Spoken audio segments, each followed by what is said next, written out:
Hello, ici Max, coach minceur. Aujourd'hui, on va voir comment perdre du poids quand on n'aime pas les légumes.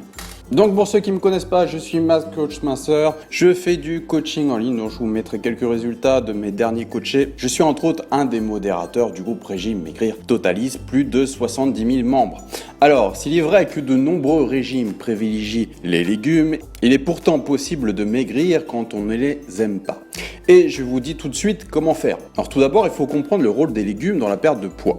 Vouloir maigrir, c'est bien, encore faut-il le faire en restant en bonne santé. Donc les végétaux apportent des minéraux, des vitamines et des fibres, tout ce dont le corps a besoin. Il est important de comprendre en quoi ces éléments sont importants avant de les substituer par autre chose. Donc les minéraux jouent un rôle essentiel dans le maintien du rythme cardiaque et la contraction musculaire.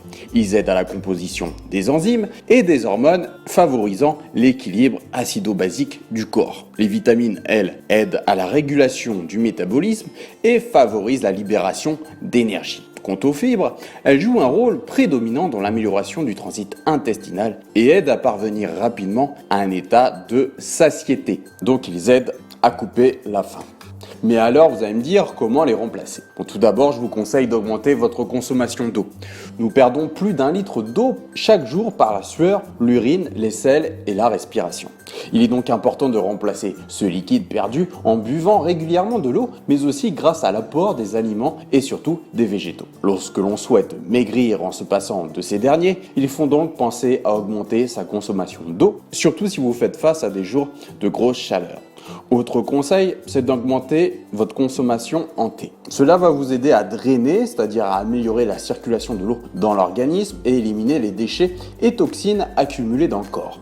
D'ordinaire, ce rôle incombe aux végétaux, mais le thé fait tout aussi bien l'affaire. La théine en elle-même ne permet pas la perte de poids, c'est pourtant un excellent accompagnateur de régime en plus d'être un très bon coupe-faim. Troisième conseil, consommer des fibres. Il existe deux types de fibres, les fibres solubles et les fibres insolubles. Dans le cadre d'une perte de poids, ce sont les fibres solubles qui entrent en jeu. On les retrouve en grande quantité dans certains fruits, l'orange, le pamplemousse, la pêche et la nectarine. Certaines céréales en contiennent également, comme le seigle, l'avoine, l'orge ou le sarrasin. Dernier conseil, boostez votre métabolisme grâce à certains aliments. Donc ces aliments, on peut les citer, ça va être le citron, l'ananas, le pomme, qui sont de parfaits coupe-faim. Les œufs d'ailleurs, dont la vitamine B12 aide à décomposer les graisses. Les poissons gras et enfin les viandes maigres, riches en protéines, vont aussi vous aider à booster votre métabolisme. De plus, pour faire le plein d'énergie, n'hésitez pas à consommer des compléments alimentaires naturels tels que des baies de goji riches en vitamines.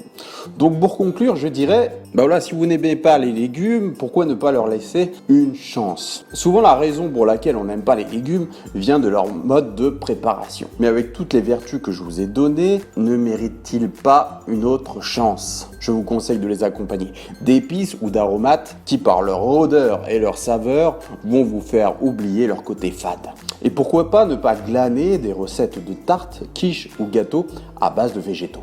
Il en existe pour tous les goûts et c'est une façon très agréable de consommer des produits de la terre. Donc n'hésitez pas à faire un tour chez votre primeur et à lui demander des conseils. Il se pourrait qu'il vous trouve le légume qui puisse vous réconcilier avec tous les autres. Voilà, c'était Max, coach minceur, c'était des conseils. Si jamais vous n'aimez pas les légumes, moi je le dis souvent, quelqu'un qui dit qui n'aime pas les légumes, c'est comme si vous vous dites, moi j'aime pas les boissons.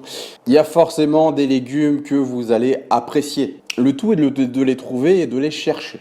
Voilà, n'hésitez pas à faire un tour donc sur mon site fatatacoaching.info où je vous donne gratuitement mes 50 meilleurs conseils minceurs qui vont vous aider à perdre du poids, ainsi qu'un e-book de toutes les erreurs que vous faites sûrement lors du sport et qui vous empêchent de maigrir. Donc mon but premier est de vous aider. N'hésitez pas à me mettre en commentaire les légumes que vous aimez et les légumes que vous n'aimez pas. Je répondrai à tout ça le plus vite possible. Je vous dis à bientôt pour une prochaine vidéo. C'était Max, coach minceur. Bye.